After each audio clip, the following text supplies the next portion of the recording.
In this video, we're going to go over using fractions inside your TI-84 calculator. So, a long time ago, you were asked to, let's say, add two fractions with unlike denominators. Okay? Well, in order to do this, first thing you got to do is find your LCD. So that's going to be 6. Then we're going to build equivalent fractions. So I want an equivalent fraction of 1/2 that has a 6 as a denominator, so I'm going to multiply by 3/3. And then I want an equivalent fraction that is equivalent to 1/3 with a denominator of 6, so I'm going to multiply this by 2/2. And then I can take these two results, add them together finally, to give me the answer 5/6. Now, the problem is your calculator, at least if you don't have one of those really fancy ones, will give you a decimal answer. So I'm going to show you a way around that. So let's go ahead, let's go back to our calculator.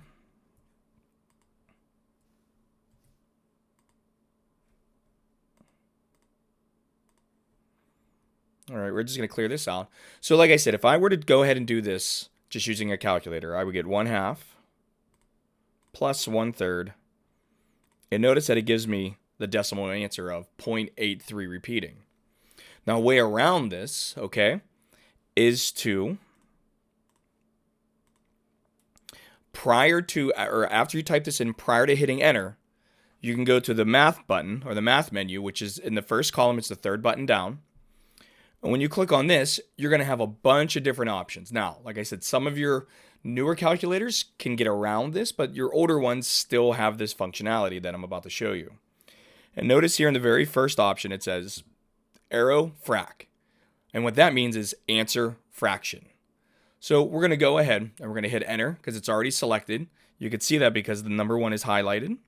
So we're just going to go ahead and hit enter. And this is what your screen should say. And when you hit enter one more time, it gives you the answer 5/6. Now, you can also do this to reduce fractions as well. So like, for example, 5/10 is 1/2. Let me type that out so you can see it. 5/10 is equal to 1/2, which we know as a decimal is 0.5. However, if you wanted to, you could just type in 5/10, math, answer fraction, and it's going to give you 1/2. So this will also reduce any fraction that you have.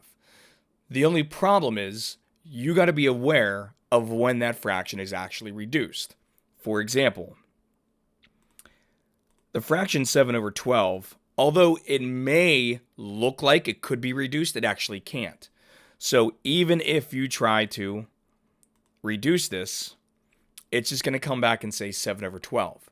So that's a really good way of not only simplifying fractions, but then also checking to make sure you are completely simplified. I hope this video helped.